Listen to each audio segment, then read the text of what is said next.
Smell it already. Just smell it. Here we go.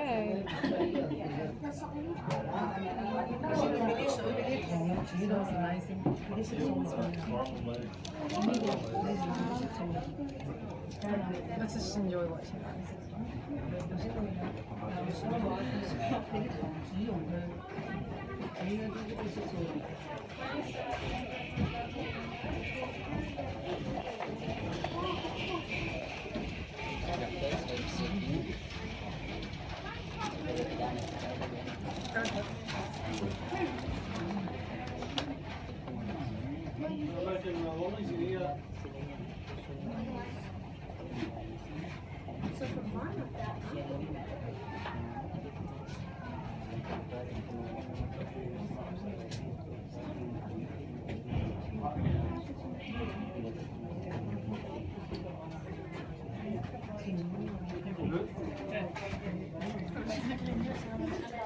Just wash it.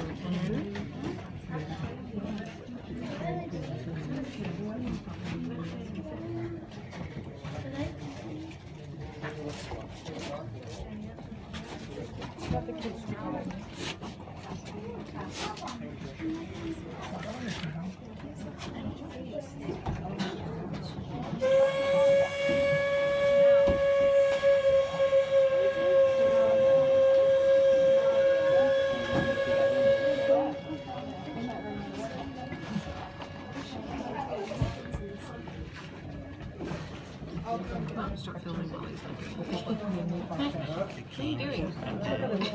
Serious.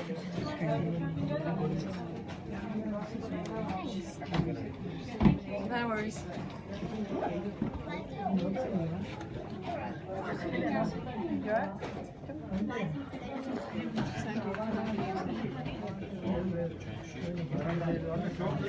to put this on YouTube.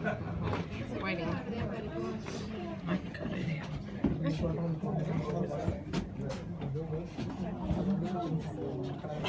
It's interesting, eating. Eating is very interesting. Afternoon everybody, welcome to Brown's Confectionery. If I haven't seen you since Monday, Happy New Year. It's Ozzy, Tony. This is 20 pounds of raspberry drops. Not quite ready yet, it needs one more ingredient. I've added the flavouring and the colouring. Just needs some citric acid to give it a bit of bite. Most popular flavour by far, the old raspberry drops. I'd rather have an acid drop to yourself, although the salted caramel is starting to grow on me. It's not too bad at all, a bit different to the tanginess of the acid drops. We make about 35 different items in all. Ozzy started the day making toffee apples and is now doing some bagging out the back. I made the rainbow shells, which is a great mixture for youngsters. It's a nice tangy mixture of strawberry, pineapple, lime, blackcurrant and orange. And this year, now that we're in 2018, this business is 162 years old. Wow. Some of the equipment we're using is older than that. It was second hand when John Brand brought it over from England in 1856. So pretty special. Still making the same traditional sweets using the same equipment. Same methods and techniques, but we've got luxuries. You see Ozzy here is using hot and cold taps, creating warm water which they didn't have in the 1800s. Water was drawn by barrels and drums from many miles outside of Ballarat. Imagine the creeks in Ballarat in the 1800s. No septic system, no sewage system or anything like that. Everything went in the creek, including the leftovers from slaughtering 400 sheep a day. The creeks were stirred up, muddy, looking for gold, so clean water was scarce and expensive. We've got this marvellous new stuff called electricity for lighting, exhaust fans, and a fuel called gas, not wood stoves anymore. It's still quite warm in here, probably about 6 to 8 degrees warmer than outside, but I hate to think how hot it must have been with wood stoves blazing away all day. So a lot of Ballarat people brought up on these sweets, so these are the only thing from their childhood that hasn't changed. So it's a pretty awesome thing to say. We use premium flavours, plenty of it. Brands have always been famous for having nice, strong, full flavoured sweets. It goes right back to the 1800s. Before sugar was being grown in Queensland, sugar was coming by ship from tropical countries overseas, the Caribbean. And it was around 5 times the price you pay today. So you weren't putting 2 teaspoons of sugar, or even 1, in your cup of tea. You weren't getting soft drinks and chocolate and ice cream, flavoured milk, all those sweet things we take for granted every day now. Sweet biscuits were a Sunday thing after church if you had visitors. So these sweets are very expensive and only for adults, not for children. Children didn't get spoiled sweets in the 1800s, so it's such a luxury item. Okay, that's the citric acid. If anybody wants to try any after the demo, I'll sprinkle a bit on your hand, you can lick it off, and we all get a laugh, and your face changes shape somewhat. Some people sneeze for a while, get tears in the eyes. Citric acid, if you get a chance to try it, it's really sour. I reckon a quarter of a teaspoon of it in your mouth would be like sucking on 5 lemons and 2 limes at the same time. I'm doing it. Super sour stuff. I'm doing it. It's up against a lot of sugar there. All our batches start off with 20 pounds or 7 kilograms of sugar. 15 pounds, 7 kilograms of sugar, a little bit of water so the sugar doesn't burn when we put it on the stove in the cauldron there. You see one got one up there. And then halfway through we add more sugar in the form of glucose. Glucose is a sugar gel, looks a bit like honey, comes from wheat, gives the toffee elasticity, stops it from crystallising too soon. If you just make toffee out of just sugar, you can burn it and have trouble with it crystallising. So if you ever are making toffees at home, be really careful. When it bubbles and starts turning a honey brown, which means it'll be a hard-boiled sweet, it's caramelising. It's about 154 to 158 degrees. That's your window of opportunity to get it off before it starts getting that burnt, smoky taste. If you take it off at 150, 152 degrees, it might be one of those soft toffees that pull your fillings out of your teeth. It doesn't quite set hard, it doesn't fracture. Not that you should buy hard-boiled sweets anyway, but yeah, so it's about 156 degrees, which means much hotter than boiling water, and it sticks like glue. We've all got scars. I think out of 9 of us, only 2 haven't had to seek medical attention as yet. You get a blister that's very deep and very painful from toffee. Okay, so cooling down now on this steel plate, which is being smeared with vegetable oil. That's another thing that has changed since the 1800s. They used to use a rag in a bowl of sheep's fat or lard, so that was smeared over the table with no fly screens and no refrigeration, so a bit dodgy. But some of the colours they used were dodgy too. Red was cochineal red, still used in some countries, goes right back to Egyptian times. It was used by the Browns till the 1930s. Cochineal red is crushed up female cochineal beetles, live on cactus plants. Brown was boiling local stringy bark. They peel the bark off those trees, very thick bark, boil it up, extract the colour out of that. Black was squid ink. Green was chlorophyll. Plant colouring, what makes leaves green on plants. And they found the best source of chlorophyll, like you're not going to get green grass all the time or anything like that. You don't want to taint it with any flavoured things like gum leaves. So what they found was the best way to get green colour without tainting the flavour of the food was down the swamp, algae. So they would bring handfuls of this gooey algae, put that on trays, dry it out, crush that up into a powder. That was green colouring. Blue colouring, well, they got these bits of copper and they scraped with a file, put it in water so it would oxidise and corrode. You know, a corroded copper penny looks like, it gets a blue powder on it. So that's what they use for blue colouring, copper oxide, and what was the other one? Oh, orange. Orange colour was rust scraped off pipes and girders and things around the diggings. Yes, interesting colours.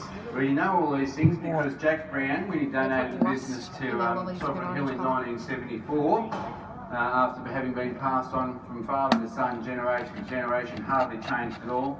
He told us lots of interesting stories, so very special that we continue making these sweets. So the business started in a town called Denali in 1856, that's near Maryborough in central Victoria. It was a thriving gold mining town. In the 1880s, unfortunately, the Brands factory burnt down, as did a lot of timber buildings with wood stoves and candlelight and fuel lanterns did.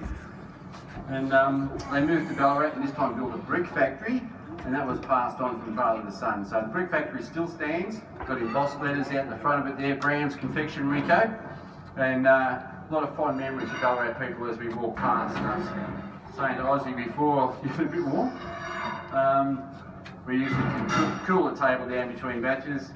We've got water tap runs underneath. As you can imagine, 156 each batch gets hot. So I was saying to Ozzy before, I'll probably go past the old Brown's Confectionery Factory tomorrow, right in the middle of the city. Not out of heartfelt feelings for the old business or anything like that, it just happens to be behind Dan Murphy's. So that's your landmark to look for if you want to see where Brown's made their sweets in the 1880s till 1974. Righto, time to cut this up into little bits and put it through the rollers. So this hook here we use for changing colour on toffee. Probably seen the humbugs, they're red and white and black and white stripes. So we get plain toffee and we stretch it over the hook here, just like beating an egg white, it turns from honey brown to white. Those musk lollies, we put in a little bit of red colouring, hook it, whole batch, 20 pounds or 9 kilograms, it turns pink. So that's how we get soft colours. So now cutting this up into smaller pieces, ready to go through the deep round rollers. There's different shapes along the front there. Some of the original rollers that we've got up here, the grey ones, and those lollipop moulds down there, they haven't been used since the 1880s. This is when medical science deemed that you making food products in anything made of lead was not a good idea. So they use lead because it melts at a low temperature and it's soft enough to cut shapes into using hand tools. So we're lucky they were never scrapped off, sold or thrown away, so we can still put them out there for display. So it's just as well these sweets weren't being eaten by children. Of course lead make an adult rather unwell, but will do permanent brain damage to a developing child. So just as well that youngsters weren't getting boiled sweets, these sweets were too good for children, they were for adults. So 1 or 2 lollies a day, 5 times the price we pay today, it's a luxury item. So of course there's sugar all around us and everything, and all the breeds we eat, and yogurts and things have 6 or 7 teaspoons of sugar in a 200ml container. We all know about soft drinks. There's a lot of hidden sugars in things too. I was talking to some youngsters this morning. I start the day with Milo every morning, and Milo's 48% sugar. It's barbecue season. Tomato sauce is 25% sugar. Barbecue sauce is 55%. So more than half your bottle of barbecue sauce is sugar. Steak sauce is about the same, about 50%. So much sugar in our lives now. I hope none of you youngsters started the day with confectionery. Oh, they disguise them as cereals. They're called Nutri-Grains, Cocoa, Pop, Fruit Loops, and those other sugary things, Honey Smacks. They should be in the confectionery aisle. Of course, there's nothing sugary like that for the diggers and their families in the 1800s. Here, we only sell what we make. Our other shop, which does credit facilities, Spencer's next door to the grocery store.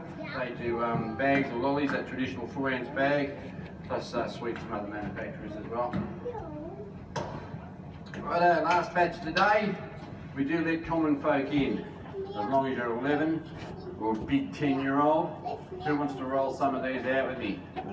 Come around to the counter, there's a lift up door at the end. We've got 3, 6, 9, one big one for me to show you how to do it. So you've got room for 9 people to come through and roll out. So don't touch anything else but the handle on this rolling machine. Do not touch the table, you'll get oil and flour when you come through, young fella. You can start first.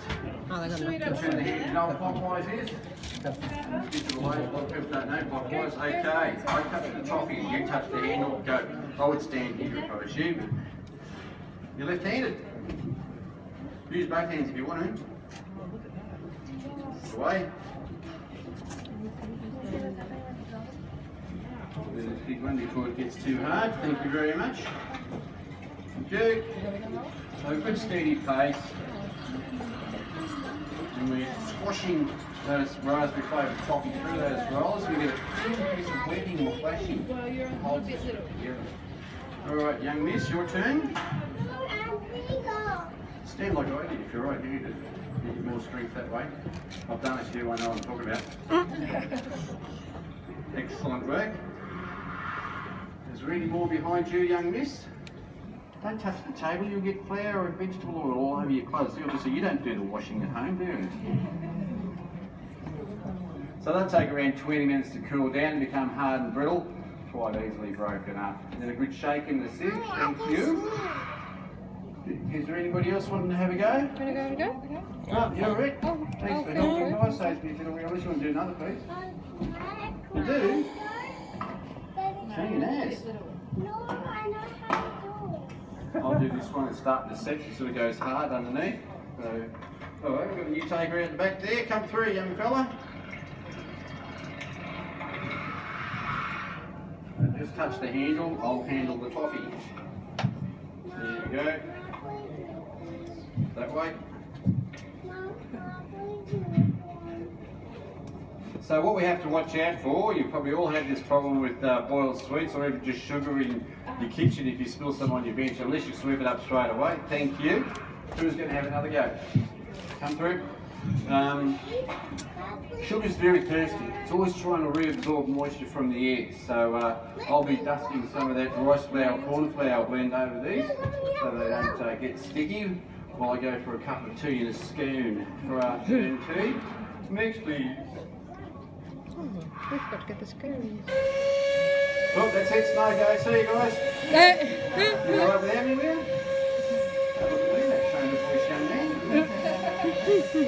Don't look at me with that tone of voice, young man. Please have another go. Yep, right up. You gonna have another go too? Good work. Didn't know you're going to be rolling out lollies when you come to Sovereign today, did you? Actually, we're going to have a thing like this, like the candle makers, where you can dip your own smooth or lumpy candle. We're going to work on creating something where children can make something that's not so hot and dangerous as this is initially, something like a fudge or something like that, and can bag up their own lollies other ways. So that's coming sometime this year.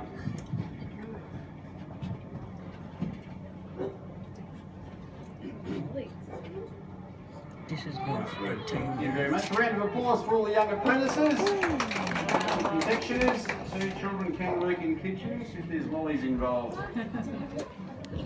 Yeah. So they'll break up when I come back from afternoon tea. Good shake in this YMF sieve here. Rubs off sharp edges and the excess flour. Maybe that first one is cool enough to show you what happens next. Or even this table's cool enough to see it away. A bit soft. So once they've cooled down, you can't even pick up the ends without the whole thing breaking up just like those bits did. So there we go. Let's see what's so most popular one by far. And there are samples around here of the previous batch of raspberry drops, all the little bits that are around the edges there, and also some samples from the rainbow shells that I made feel the same. Now across the road behind you, a place that doesn't do samples and type numbers, it's the gold smelting. They pour out a 3 kilogram gold bar, red hot molten gold. So that's at 3:30 and 4:30. Please do the Red Hill mine before you go home. If you haven't done it yet, even if you've done one of the big mine tours up here that you pay for, do the Red Hill. It's free. It's 15 minutes. It's the most important part of Ballarats mining history. The Gold Museum across the We'll go car to park Red Mine opens tomorrow till 6. Same That'll be ticket. the first thing we do. Okay? What's the red one? There's other The stuff in stairs and the ladder. Oh, thank you. Or maybe in the post office veranda or other activities that aren't. Don't know how I'm going to do it. The Enjoy the handbag on rest my of your shoulder. day. And buy a coffee apple, says Aussie. You made 110 how many today? It's not. It's Yeah. I'm Well, have a glad. good day. Thanks for Lengthen coming. the- Enjoy the rest of it. Thank you.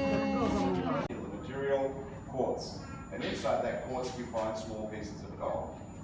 Now if we talk about a layer of quartz to help you imagine what we're speaking of, imagine something from the ceiling to the floor in height, as wide as this room, but going on for miles, or you would say kilometres. To find these layers, we also know we tunnel approximately 300 feet into the ground, but there wasn't one layer of quartz, we would hope many. So exhausted from the first layer, you simply tunnel deeper and deeper looking for more. 3,200 feet was the deepest they went here at Ballarat.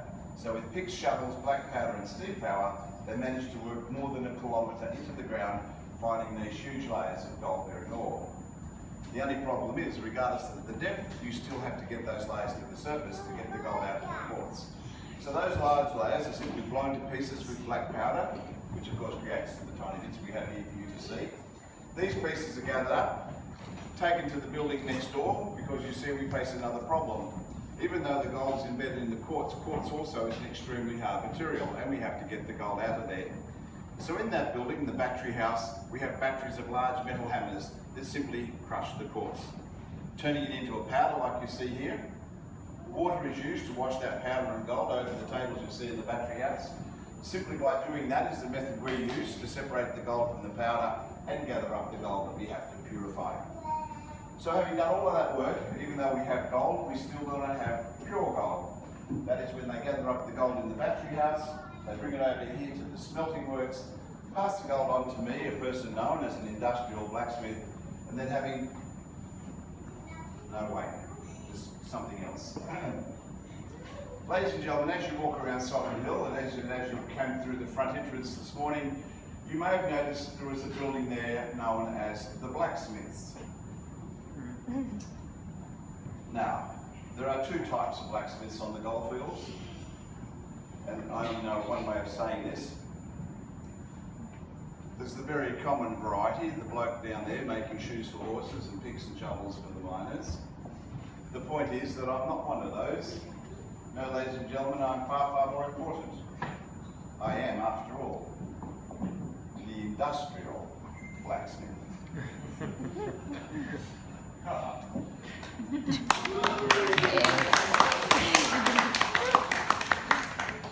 Thank you very much for that kind round of applause. It was very nice of you to do so, and may I say, as far as I'm concerned, it was totally unexpected. So here's my story.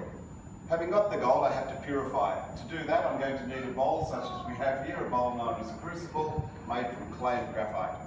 Placing the gold inside, we add a powder substance known as flux. This is then put into our furnace, and that is when we begin to what we call smelt the gold. Again, I do apologise, ladies and gentlemen, because I do realise what I have just said sounds rather grand, but unfortunately, smelting is simply melting. Yes, if you want to purify gold, you simply melt the gold. But the most important question is simply, how does that work? The answer is simplicity. To melt gold, we need to take it to 1,063 degrees Celsius. Because of that very high temperature, not only do you melt the gold, but the silver and copper I was speaking of, that we need to remove from the gold. And this all works with one simple thought: gold is heavy. Being so, once we melt everything down, the gold will go to the bottom of the crucible. That forces the silver and copper to rise to the top. They then will be attracted to and will stick to that flux we added, which creates a crust. In doing so, that crust floats on the gold. We pour the gold out. The crust goes to the back of the crucible. Gold comes out underneath that crust, free of materials. So what we have is pure gold. 99.99% 24 karat, same thing. And that's how I do my job. Important, simple, lengthy, quite dangerous. Now, ladies and gentlemen, the gold is just about ready to come out of the furnace. So if you're sitting out there with a camera and you feel you need to take a photo of what's about to happen, good idea to get those cameras organised. Unfortunately, what we do does not take very long. So as I Take pour me a the gold into screenshot the of it mould, before I that's get- probably a Yeah, good time to start taking your I photos. just realised I can take a I screenshot. also have to ask you Oh, not to cool, come yes, any please. closer. Before I get taken The reason is simple. Tell me when. I will be dealing with a hot molten metal. If I happen to have an accident and spill this gold, I know it's going to splash out. Now please do not be concerned, because I have been told that I can tell you that if I happen to have an accident, that you are sitting at a safe distance. May I just emphasise the fact that I did say I was told I could tell you that. Thank you. Tell me when to take a photo, remember? Now looking inside the furnace, I can see the gold, which is rather good. It's the only way we can tell when it's ready. Roughly in a couple of seconds now, I will be able to bring this gold out for you to see. Just need to get the temperature to get it right. So if you're ready, the gold's ready. Did you? I think so. Yes, I'm ready. So here we go.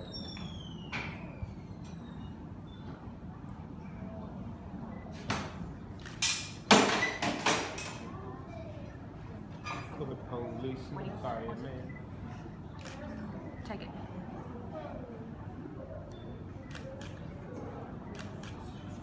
I mean, I've already taken like 7.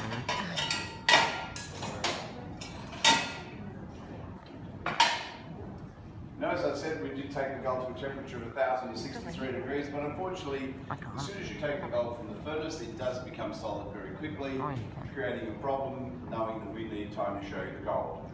We overcome that problem simply by taking the gold to a much higher temperature. What you just saw there was a hot molten metal around 1200 degrees. However, even at 1200 degrees Celsius, still not a lot of time. Mainly because, as you can see, that gold is already quite solid. Now, gold is truly an amazing piece of metal, but amazing not because of price, but because of property. It is the properties of gold that allow it to do things other metals cannot quite do. One of those properties is simply the ability to conduct heat. Gold is one of the best conductors of heat that we have. So that piece, 1200 degrees, now roughly 900 degrees. The reason is the gold has simply conducted or transferred the heat through itself into the base of that mould. 900 degrees is still, however, yes, rather warm, because it is just the heat making that stick catch fire. Now, to leave the gold sit like this and let it cool naturally means we're here for about 2 hours. I do realise we do not have 2 hours. After all, there is lots to see and do at this strange and wonderful place known as Sovereign Hill. So to make things just speed up a little, I'm simply now going to place the gold into that tub of water. What?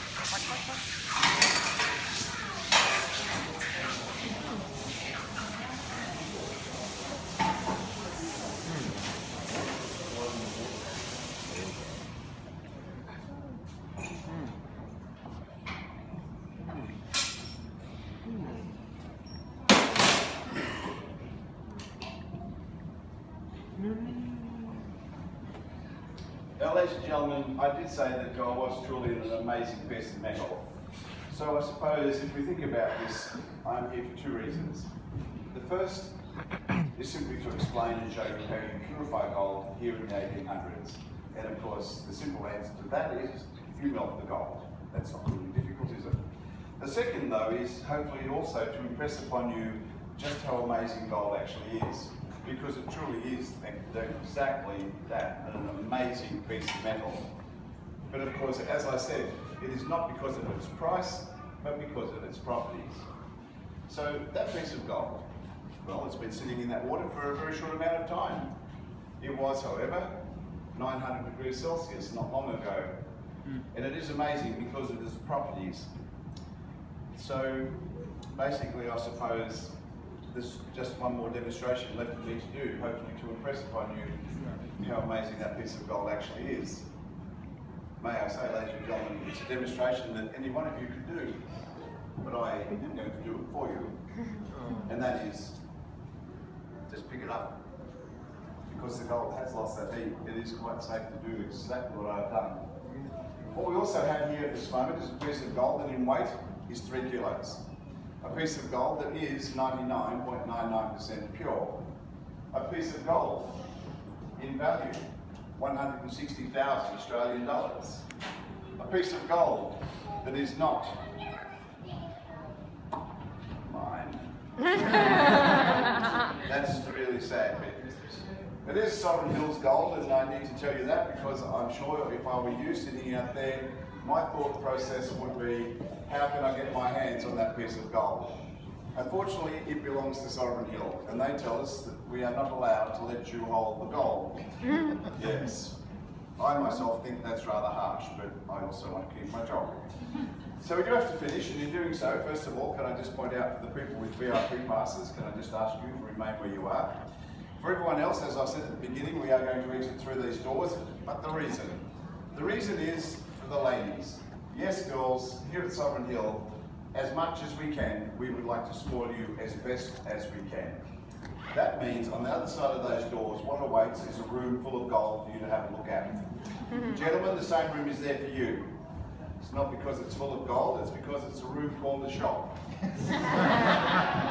My advice is get the hell out of there as quick as possible. Make sure you take on lots of water. There are round water barrels around the site. The Ballarat water is quite fine. So enjoy the rest of your day, but thank you for coming to see this demonstration.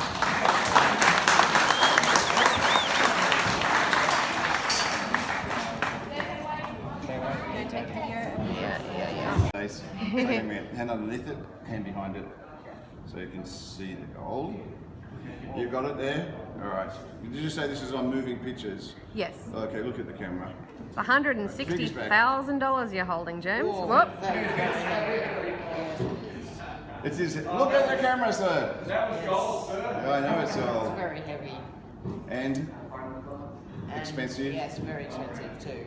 And no, you can't have it. I was about to say, and it's his? No, it's not. I don't say that at all. Very good. Right, I'll take it back now. Really? You've had enough of that. Yes. Very good. Blue. These tabs here. 1, 2, 3, 4. Cool the water. If the wax does get on your fingers, quickly put your hand into that. The safe way to hold onto your candle is with your hand right over the very top and your fingers stretching out. Beautiful. That way you can turn upside down. Put this one on the top. Put this one up. Come on. Put this one on the top. Lift up your leg. Good listening, well done. Okay, I'll show you how to make a 5-colour rainbow candle, then it'll be your turn, okay? First thing I do is hold on safely and choose my first colour. I'll start this end. You go with the other colour first. A nice deep dip first. Dip, dip, dip, drip, drip, drip, water. Flip him upside down the way we practice. Next colour I'll go yellow and overlap that colour, also a deep dip. Drip, drip, drip, drip, drip, and into the water. Colour I haven't used yet is the pink. Upside down again, half of the blue into the pink, dip, drip, water, and then upside down for the last time, half of the yellow into the pink, dip, drip. It's not very pink, is it? Ready for some Uwa magic? You ready? Ooh. Well done. 1, 2, 3, 4, 5 beautiful colours on my rainbow candle. I keep dipping after that. End up with a brown yucky candle. Brown's a colour, but not my pretty rainbow. So I'm going to put mine down. When you've got 5 beautiful colours on your candle, brown paper bag and the basket at the end of the factory for you to take your candle home in. Pop over this side so that Mum can digitally record all those things. Good morning, everybody. In a few minutes there'll be a demonstration by the candle maker as to how to make candles, and after that we'll be able to go back to colouring if anybody's interested in colouring their own candle. Once is enough, honey. All ages. Who's going to go down and look for some gold today? Me. Yeah? We've got a really good tip for you. You're going down to pan for some gold? Yeah? You're listening? It's important. Don't fall in the creek. That's your tip. The other really cool thing to do is watch the lolly demonstration. Don't miss out on that. The confectioner will explain why lollies are not for children. Not for children. And then if you've got your manners on, everybody's well behaved, you might get a sample if you're very, very lucky. That's enough, honey. Whoa. Yeah. That's enough. Okay, hang on. That You dip the yellow, half of the yellow into the pink, you'll get orange. dip it into the Just the blue, tip. you get green.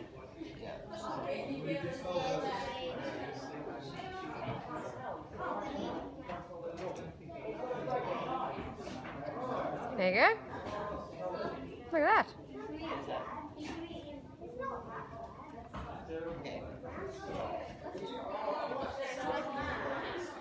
Yeah, film it sideways, not There you go. this like red, green bit. That's pretty cool.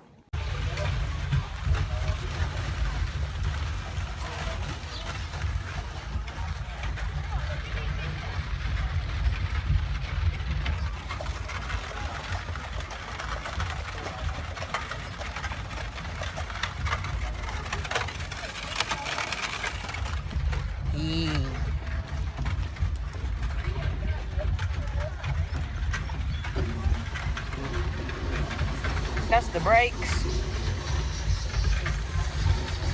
We're on a horse and cart or horse and carriage, is it? Yeah. Either. Yeah. With Clydesdales. Yep. Just made my own Candle. candle, yeah, candle dipping, different colours. As you can see, we already did the gold pour. That was a while ago. It's a lolly making place. Yep, lolly making place, which is, we did that yesterday. Yep. Gold panning down there. Oh, not yet. Oh no, not yet. It's on the other side.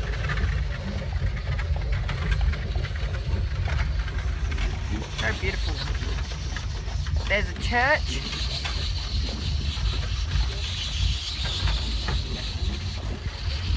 There's gold panning down there. Yep.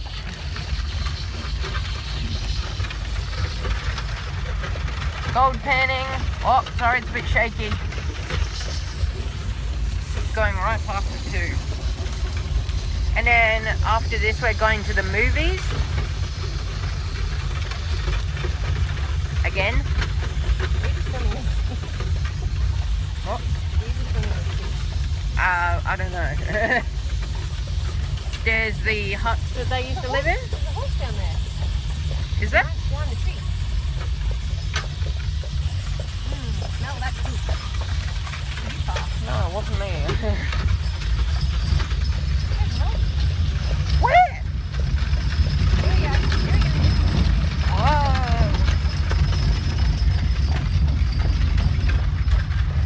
A roller coaster. Some little tufts and cuts up there.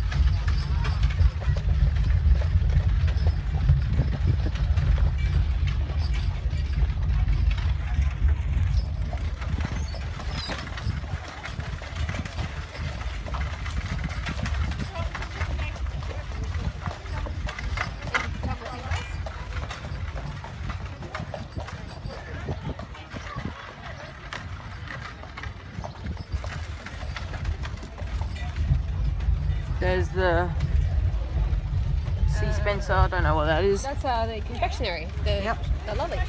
And then the Clark Brothers, the grocers.